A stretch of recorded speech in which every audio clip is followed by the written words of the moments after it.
পৰীক্ষা আহি পালে কিন্তু সকলোৰে এটাই চিন্তা যে গণিতত ভাল নম্বৰ আমি কেনেকৈ লাভ কৰিম। আজি মই এই ভিডিঅ'টো তোমালোকৰ কাৰণে কেইটামান এনেকুৱা টিপছ লৈ আহিছোঁ যিকেইটাৰ সহায়ত তোমালোকে গণিতত অতি সহজে ভাল নম্বৰ এটা বা 90+ নম্বৰ এটা ল'বলৈ সক্ষম হ'বা।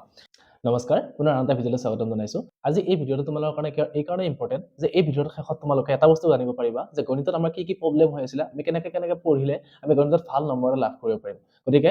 দেৰি নকৰি ভিডিঅ'টো আমি আৰম্ভ কৰোঁ। এতিয়া ধৰা হ'ল মোৰ এই লাইটটো বেয়া হৈ আছে, তো এইটো আমি চুইচ দিলে কি হয়, অন নহয়। এতিয়া আমি এইটো ভাল কৰিবৰ কাৰণে, আমি যদি এই লাইটটো জ্বলা কৰিবৰ কাৰণে আমি কি জানিব লাগিব? প্ৰথমতে এইটো আমি কি হৈ আছে, কি বেয়া হৈ আছে, আমি সেইটো উলিয়াব লাগিব। আৰু সেই বেয়া হোৱাখিনি গম পালেহে আমি কি কৰিব পাৰিম, তাক আমি ভাল কৰিব পাৰিম বা কি পাৰ্টছ আমাৰ লাগে সেইখিনি আমি চেঞ্জ কৰিব পাৰিম।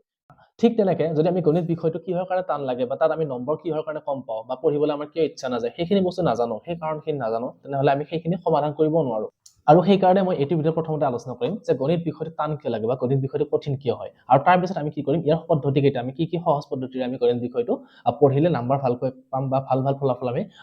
লাভ কৰিব পাৰিম। এতিয়া যে এই গণিত বিষয়টো টান লাগে, সেই টান লগাৰ কাৰণে যি মূল কাৰণ আছে, সেই মূল কাৰণ 5টা মই লৈ আছোঁ তোমালোকৰ মাজলৈ। আৰু প্ৰথমতে আমি এই কাৰণকেইটা জানি ল'ম আৰু তাৰপিছত ইয়াৰ সমাধান কেনেকৈ কৰিব লাগিব আমি সেইখিনি বস্তু শিকিম। এতিয়া গণিত বিষয়টো টান লগাৰ প্ৰথম যিটো কাৰণ আছে সেইটো মই লৈ আহিছোঁ যে প্ৰথম কাৰণটো কি ভয়। এতিয়া আমাৰ কিছুমান ছাত্ৰ ছাত্ৰী কি হৈছে যে গণিত বিষয়টো শুনাৰ লগে লগে বা গণিতৰ নাম শুনাৰ লগে লগে কি হয়, এটা মনত ভয় ভাৱ আহে। আৰু এই ভয় ভাৱটো অহাৰ মূল কাৰণটো কি, যে আমি সৰুতে যদি পৰীক্ষাত কোনোবা কাৰণত গণিতত কম নম্বৰ পাইছিলোঁ, তাৰ ফলত আমাক দম দিছিলে। দম দিয়াৰ ফলত কি হৈছে, আমাৰ সেই ভয়টো আহি গৈছে মাইণ্ডত, আৰু মাইণ্ডত ভয়টো অহাৰ লগে লগে কি হৈছে, গণিতৰ প্ৰতি আমাৰ ইণ্টাৰেষ্টটো কমি গৈছে। আৰু এইটো এটা মূল কাৰণ কি আমাৰ গণিত বিষয়টো টান লগাৰ। এতিয়া 2 নম্বৰ যিটো কাৰণ আছে, সেই কাৰণটো হৈছে কি, লাৰ্ণিং প্ৰচেছটো আমাৰ, যে গণিত আমি কেনেদৰে শিকি আহিছোঁ, আৰু সেইটো এটা কি হয়, গণিত বিষয়টো টান লগাৰ এটা মূল কাৰণ। এতিয়া তোমালোকে সৰুৰ পৰা গণিতটো কেনেকৈ শিকি আহিছা, যে নেওতা মুখস্থ কৰিছা বা কিছুমান সূত্ৰ আছে, সূত্ৰবিলাক মুখস্থ কৰিছা আৰু সেইবিলাক এপ্লাই কৰি কেনে আমি অংকবিলাক কৰি গৈছোঁ। কিন্তু আমি সেইটো কেতিয়াও ভবা নাই যে সেই অংকবিলাক আমাৰ ডেইলি লাইফত কেতিয়া ইউজ হৈছে বা কোনটো অংক কেতিয়া আমি ব্যৱহাৰ কৰিব লাগিব। এতিয়া আমাৰ মেইনলি যেতিয়া ক্লাছ 6-7 পৰা তোমালোকৰ XYZ অংক ষ্টাৰ্ট হয়, যিবিলাক বীজগণিতীয় ৰাশি আছে, আৰু সেইবিলাক যেতিয়াৰ পৰা ষ্টাৰ্ট হয় তেতিয়াৰ পৰা কি হয়, অংকটো বেছি টান লগা হৈ যায় বা গণিত বিষয়টোৰ প্ৰতি ইণ্টাৰেষ্টটো একদম কমি যায়। আৰু ইয়াৰ মূল কাৰণটো কি, যে সেই XYZটো আমি ডেইলি লাইফত কেতিয়া ইউজ নকৰোঁ। ইউজ কেতিয়া কৰিব লাগে সেইখিনি বস্তু আমি জানিব লাগিব, কাৰণ আমি যিখিনি শিকি আছোঁ এতিয়ালৈ সেই গোটেইখিনি বস্তু আমাৰ দৈনন্দিন জীৱনত ইউজ কৰিবই লাগিব। গতিকে সেই নজনাৰ কাৰণে বা ডেইলি লাইফত ইউজ নকৰাৰ কাৰণে কি হৈছে, আমাৰ তোমালোকৰ সেই গণিত বিষয়টোৰ প্ৰতি ইণ্টাৰেষ্টটো কমি গৈছে বা পঢ়াৰ যিটো মটিভেশ্যন, সেই মটিভেশ্যনটো নোহোৱা হৈ গৈছে। আৰু এইটো কাৰণে কি হৈছে, তোমালোকৰ গণিতটো টান লগা হৈছে। 3 নম্বৰ যিটো পইণ্ট আছে আমাৰ, 3 নম্বৰ পইণ্টটো হৈছে আমাৰ কি, ফিক্সড মাইণ্ডছেট। যিটো ফিক্সড মাইণ্ডছেট মানে কি, তোমালোকৰ সৰুৰ পৰাই মাইণ্ডত সোমাই গৈছে যে গণিতটো টান, বা মই গণিতত ভাল ষ্টুডেণ্ট নহয়, বা মই গণিত কৰিব নোৱাৰোঁ। আৰু সেই বস্তু তোমালোকৰ মাইণ্ডত সোমোৱাৰ লগে লগে কি হৈছে, কেতিয়াবা তোমালোকে ধৰা হ'ল এটা সহজ অংক এটা কৰিব লৈছা, আৰু কৰিব লওঁতে কিবা কাৰণত অংকটো ভুল হৈ গ'ল। তো ভুল হৈ যোৱাৰ লগে লগে কি হৈছে, যে আমাৰ মাইণ্ডত আহি যাব যে মই অংক কৰিব নোৱাৰোঁ, বা মোৰ দ্বাৰা এই অংকটো নহ'ব। আৰু সেই মাইণ্ডত সেই মাইণ্ডছেটটো আমি বনোৱাৰ লগে লগে আমি অংকৰ প্ৰতি যিটো বা গণিতৰ প্ৰতি যিটো ইণ্টাৰেষ্ট থাকিব লাগিছিল, সেইটো নোহোৱা হৈ গৈছে। আৰু নোহোৱাৰ ফলত কি হৈছে, আমাৰ ডেইলি যিটো আমি অংক প্ৰেক্টিছ কৰিব লাগে, সেই প্ৰেক্টিছ কৰাটো আমাৰ কমি গৈছে, আৰু তাৰ ফলত কি হৈছে, অংকটো আমাৰ টান লগা হৈ গৈছে। আৰু আমি জানো যে কি, অংকটো প্ৰেক্টিছ নকৰাকৈ তোমালোকে কেতিয়াও শিকিব নোৱাৰা, কাৰণ বাকীবিলাক ছাবজেক্ট তোমালোকে এদিন মুখস্থ কৰিছা, হয়তো 3-4 দিন পিছত এদিন চালে আকৌ সেই বস্তুটো মাইণ্ডত আহি যাব, কিন্তু অংকটো কি, ৰেগুলাৰ প্ৰেক্টিছ কৰিব লাগিব। আৰু ৰেগুলাৰ প্ৰেক্টিছ নকৰাৰ ফলত কি হৈছে, তোমালোকৰ অংকৰ যিটো স্কিল আছিলে সেই স্কিলটো নোহোৱা হৈ গৈছে, আৰু যিটো অংক এটা কৰিব ল'লে আমি কি হয়, অংকটো ভুল হৈ যায়, আৰু ভুল হোৱাৰ লগে লগে আমাৰ কি, কনফিডেন্সটো ল' হৈ যায়, আৰু যাৰ ফলত কি হৈছে, আমি গণিতটো টোটেলি বাদ দিছোঁ, আৰু আমাৰ সেই বিষয়টো টান লগা হৈ গৈছে। এতিয়া 4 নম্বৰ যিটো পইণ্ট লৈ আহিছোঁ মই, সেই 4 নম্বৰ পইণ্টটো বহুত ইম্পৰ্টেণ্ট পইণ্ট। কিহৰ কাৰণে চাবা, যে আমি যেতিয়া সৰুতে পঢ়িবলৈ আৰম্ভ কৰিছিলোঁ, বা আমি যেতিয়া ABCD শিকিছিলোঁ, আমি ইংৰাজীয়ে হওক বা আমাৰ যিটো অসমীয়া ছাবজেক্টে আছে, সেইখিনি পঢ়োতে আমি কি কৰিছোঁ, প্ৰথমতে ক খ শিকি লৈছোঁ বা ABCD শিকি লৈছোঁ। তাৰপিছতে আমি কি কৰিছোঁ, শব্দ বনাবলৈ শিকিছোঁ বা শব্দ পঢ়িবলৈ শিকিছোঁ, বা তাৰপিছত আমি বাক্য যিবিলাক আছে বাক্যবিলাক পঢ়িবৰ কাৰণে শিকিছোঁ। কিন্তু গণিতৰ ক্ষেত্ৰত কি হয় তোমালোকৰ, যে প্ৰথমতে আমি নেওতা শিকিছোঁ বা 1 2 3 4 আমি শিকিছোঁ, সেইখিনি যোগ বিয়োগ কৰিলোঁ। তাৰপিছত আমাৰ কি হয়, যেতিয়া ভগ্নাংশ অংকবিলাক আহে বা বীজগণিতীয় যিবিলাক অংক আহে, XYZ যিবিলাক অংক আহে, তেতিয়া তোমালোকৰ কি হৈ যায়, যে সেই ABCD বা বীজগণিতীয় যিবিলাক বা ভগ্নাংশৰ যিবিলাক যোগ বিয়োগ আছে, পূৰণ হৰণ আছে, তাত তোমালোকৰ কি হৈ যায়, কিছুমান ডাউট থাকি যায়। আৰু সেই ডাউটবিলাক গৈ কিনে এটা সময়ত যে কি হৈ যায়, সৰু সৰু ডাউটবিলাক যেতিয়া ক্লিয়াৰ নকৰিবা তোমালোকে, তেতিয়া ডাঙৰ ডাঙৰ যেতিয়া ক্লাছত যাবা, 8, 9 বা এনেকুৱা ক্লাছবিলাক পাবগৈ, তাতে তোমালোকৰ কি হৈছে, যিবিলাক ডাঙৰ ডাঙৰ অংক আহিব, সেই অংকবিলাকৰ সৰু সৰু যিহেতু নিয়মখিনি নজনাৰ কাৰণে সেই ডাঙৰ ডাঙৰ অংকবিলাক কৰাত আমাৰ কি হৈ যায়, অলপ প্ৰব্লেম সৃষ্টি হৈ যায়, আৰু তেতিয়া আমাৰ কি হৈ যায়, অংকটো টান লগা হৈ যায়। গতিকে আমি কি কৰিব লাগিব, প্ৰথমতে আমাৰ যিটো বেছিক যিখিনি মেথমেটিক্স আছে, সেই মেথমেটিক্সখিনি আমি প্ৰথমতে ক্লিয়াৰ কৰিব লাগিব, আৰু তাৰপিছত তোমালোকে কি হ'ব, একদম সহজ হৈ যাব গণিত বিষয়টো। নেক্সট 5 নম্বৰ প্ৰশ্নটো কি হৈছে, তোমালোকৰ ফৰ্মুলা আৰু মেথড যিবিলাক আছে আমাৰ, যে আমি গণিত এটা কৰিবৰ কাৰণে আমি অংক এটা দিছে, আমি সেই অংকটো কৰিবৰ কাৰণে কি হৈছে, কোনটো ফৰ্মুলা ইউজ কৰিব লাগিব, বা ফৰ্মুলাটো কি আছিল আমি পাহৰি যাওঁ, বা আমাৰ A + B² যিটো সূত্ৰ আছিলে, সেই সূত্ৰটো আমাৰ হয়তো বহুতৰ মনত মনত নাথাকিব পাৰে বা এইটো স্বাভাৱিক মনত নথকাটো বা তোমালোকৰ যিবিলাক মেথড আছে অংকবিলাক কৰাৰ প্ৰত্যেকটো অংকতে মেথডবিলাক বেলেগ বেলেগ হৈ যায় তো আমি কোনটো মেথড আমি কোনটো অংকত ব্যৱহাৰ কৰিব লাগিব সেইখিনি বস্তু আমি নাজানো আৰু সেইখিনি বস্তুতে আমাৰ কি হৈ যায় কনফিউজন থাকি যায় আৰু সেই কাৰণে কি হৈ যায় গণিতবিলাক কৰিবৰ কাৰণে আমাৰ টান লাগে বা আমাৰ উত্তৰবিলাক নিমিলে আৰু সেই কাৰণে কি হৈ যায় এই বিষয়টো আমাৰ একদম টান বিষয় যেন লাগে বা ইয়াৰ প্ৰতি ইণ্টাৰেষ্টটো নোহোৱা হৈ যায় আৰু আমি যিহেতু গণিত বিষয়টো আমি মুখস্থ কৰি কেনে কৰিব নোৱাৰো তাক আমি বুজি ল'ব লাগিব সেই কাৰণে কি হয় তাতেই মেইন তোমালোকৰ প্ৰব্লেমটো ৰৈ যায় এতিয়া আমি সেই টান লগাৰ যিখিনি সমস্যা আছিলে সেই সমস্যাখিনি আমি আলোচনা কৰিলো এতিয়া এই সমস্যাখিনি সমাধান কেনেকৈ কৰিম আমি সেইখিনি বস্তু এতিয়া আলোচনা কৰিম তো তোমালোকে চাই যাবা আমি যিকেইটা মই সলিউশন লৈ আহিছো তোমালোকৰ কাৰণে ভেৰি ইম্পৰ্টেণ্ট 5টা সলিউশন লৈ আহিছো তোমালোকে এইমতে পঢ়ি যোৱা একদম সহজে গণিতটো ধুনীয়াকৈ তোমালোকে ভাল ভাল নম্বৰ পাবলৈ সক্ষম হ'বা এতিয়া গণিত বিষয়টো সহজ লগাৰ কাৰণে যিটো প্ৰথম উপায় লৈ আহিছো সেইটো তোমালোকৰ বেসিকটো তোমালোকে কি কৰিব লাগিব যিটো ফাউণ্ডেশ্যন লেভেল আছে সেইটো তোমালোকে ষ্ট্ৰং বনাব লাগিব কেনেকৈ বনাব লাগিব তোমালোকৰ যিটো ভগ্নাংশৰ যোগ বিয়োগ আছে ভগ্নাংশৰ পূৰণ হৰণ আছে বা ভগ্নাংশৰ যিবিলাক আমি ভগ্নাংশৰ যিবিলাক সৰল কৰা অংক আছে প্ৰথমতে সেইখিনি তোমালোকে ক্লিয়াৰ কৰিব লাগিব তো ভগ্নাংশৰ যেতিয়া ক্লিয়াৰ হ'ব তোমালোকৰ তেতিয়া তোমালোকে বীজগণিত ৰাখিলে আহিবা বীজগণিত ৰাখি মানে কি XYZ বা যিবিলাক ABCD যিবিলাক অংক আছে তোমালোকে ক্লাছ 6 7 8 ত লাহে লাহে স্টেপ বাই স্টেপ ধুনীয়াকৈ পাই যাবা সেইবিলাক কিতাপবিলাক চালে তোমালোকে তো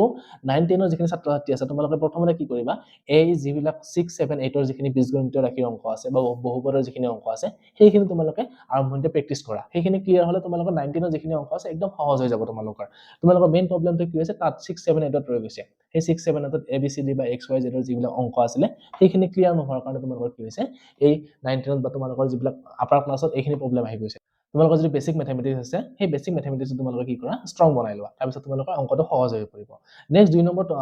2 নম্বৰ সলিউশন মই কি লৈ আহিছো তোমালোকৰ কাৰণে ফকাস অন আন্ডাৰষ্টেণ্ডিং নট মেমৰাইজিং এতিয়া আমি বহুতে কি কৰিছো বাকিবিলাক সাবজেক্টত ইংলিশে হওক বা অসমীয়া হওক বা বিজ্ঞানে হওক বা সমাজ বিজ্ঞান আমি কি মুখস্থ কৰি কেনে পৰীক্ষাত লিখিব পাৰো উত্তৰ কিন্তু গণিতটো আমি মুখস্থ কৰি কেনে কৰিব নোৱাৰো গতিকে আমি কি কৰিব লাগিব গণিতত আমাৰ যিটো কনসেপ্ট সেই কনসেপ্টটো বিল্ড কৰিব লাগিব তোমালোকে যে গণিতৰ সেই যিখিনি বেসিক কনসেপ্ট মই আৰম্ভণিতে এইমাত্ৰ ক'লো যিখিনি কথা বেসিক যিটো কনসেপ্ট আছে সেই কনসেপ্টটো তোমালোকে কি কৰিব লাগিব প্ৰথমতে ষ্ট্ৰং কৰিব লাগিব কনসেপ্টটো ভালকৈ বুজি পাব লাগিব গণিতটো ক'ত ইউজ কৰিছে কোনটো কেনেকৈ ইউজ হ'ব কোনটো বস্তু কি বুজাইছে সেইখিনি বস্তু যদি তোমালোকৰ কনসেপ্টটো ক্লিয়াৰ থাকে তেনেহলে গণিত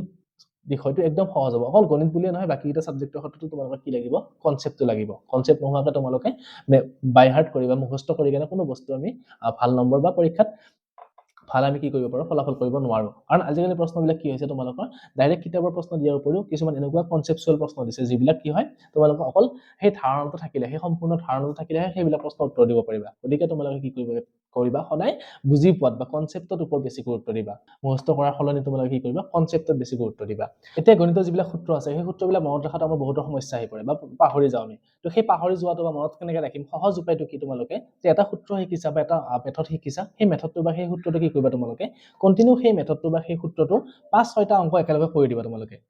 একেলগে যেতিয়া কন্টিনিউয়াছলি তোমালোকে 5-6টা অংক কৰিবা কৰিলে কি হ'ব সেই মেথডটো তোমালোকৰ মাইণ্ডত সোমাই যাব বা সেই সূত্ৰটো বাৰ বাৰ ইউজ কৰাৰ ফলত তোমালোকৰ কি হ'ব সেই বস্তুটো মনত থাকিব আৰু সেইটো তেতিয়া কেতিয়াও কি হয় তোমালোকে নাপাহৰা আৰু এটা বস্তু মনত ৰাখিবা তোমালোকে গণিত পঢ়াৰ ক্ষেত্ৰত সদায় যে 1 4 আৰু 7 এই বস্তুটো তোমালোকে এপ্লাই কৰিবা 1 4 7 মানে যদি তোমালোকে 1 নম্বৰ দিনটো যিটো বস্তু শিকিছা সেইটো 4 নম্বৰ দিনত ৰিভাইজ কৰিবা আৰু 7 নম্বৰ দিনত সেই বস্তুটো ৰিভাইজ কৰিবা তো তেনেকৈ তোমালোকে ৰিভাইজ কৰি গৈ থাকিব লাগিব বাকি কেইটা সাবজেক্ট তোমালোকে পঢ়িলে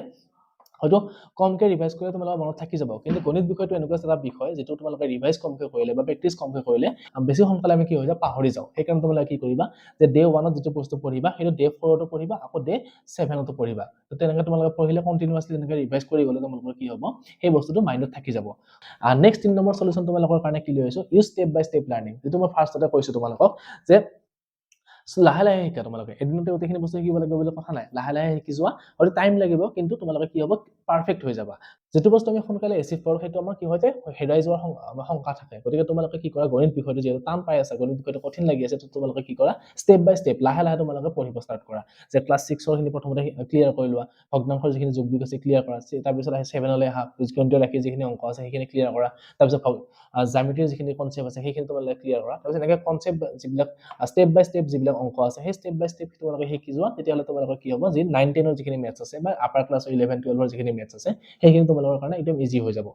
আৰু নেক্সট তোমালোকৰ কাৰণে 4 নম্বৰ যিটো সলিউশন আছে সেইটো হ'ল কি ৰিডিউস মেথছ এনজাইটি যেটো মোৰ ভয় আছিলে